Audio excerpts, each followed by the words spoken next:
une série d'attaques armées a ciblé des postes de police et de gendarmerie dans les localités de Bingerville, Cocody, Azagué, Fresco, Ndotré, Adzopé et Songon.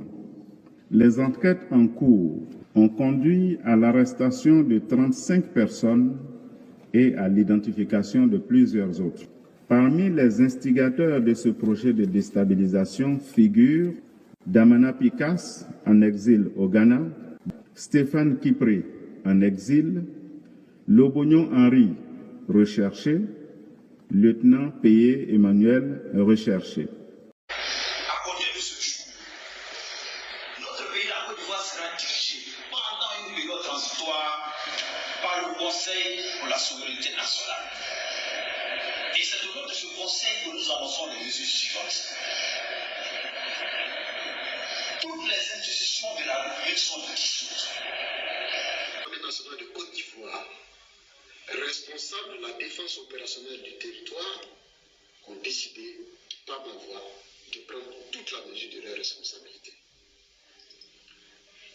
C'est pourquoi, à partir de cet instant, le chef de l'exécutif de Côte d'Ivoire est votre modeste serviteur, colonel Abéi Jean-Noël.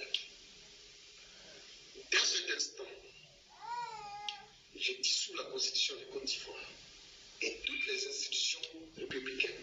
Les informations qui étaient à ma possession sur ce qui se préparait.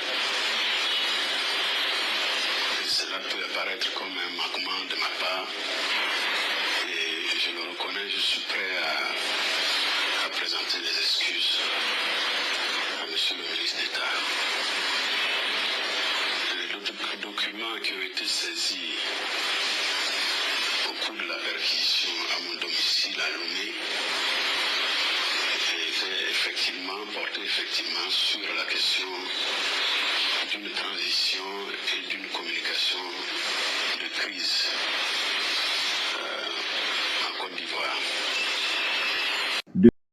Si l'État de Côte d'Ivoire n'avait pas agi et que quelque chose de dommageable arrivait pour le peuple, qui en serait responsable? Le président de la République, garant des institutions, mais garant de l'intégrité territoriale.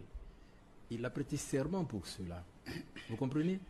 Et donc, il est utile, il est même obligatoire, et c'est un devoir pour lui, à travers l'article 34 de notre Constitution, qui lui donne toutes ses prérogatives et de garant de cette intégrité territoriale, mais de pouvoir initier de telles procédures, parce qu'aujourd'hui, c'est vrai qu'il ne s'est rien passé, on va le dire comme cela, nous sommes au stade des présomptions. Mais s'il s'était produit des dégâts qui entraînaient mort d'hommes, dégâts matériels, chamboulement et effondrement des institutions républicaines, la première personnalité à qui le peuple de Côte d'Ivoire aurait posé la question allait être le président de la République et le gouvernement. Mais on vous a élu, mais qu'est-ce que vous faites pour la sécurité des Ivoiriens?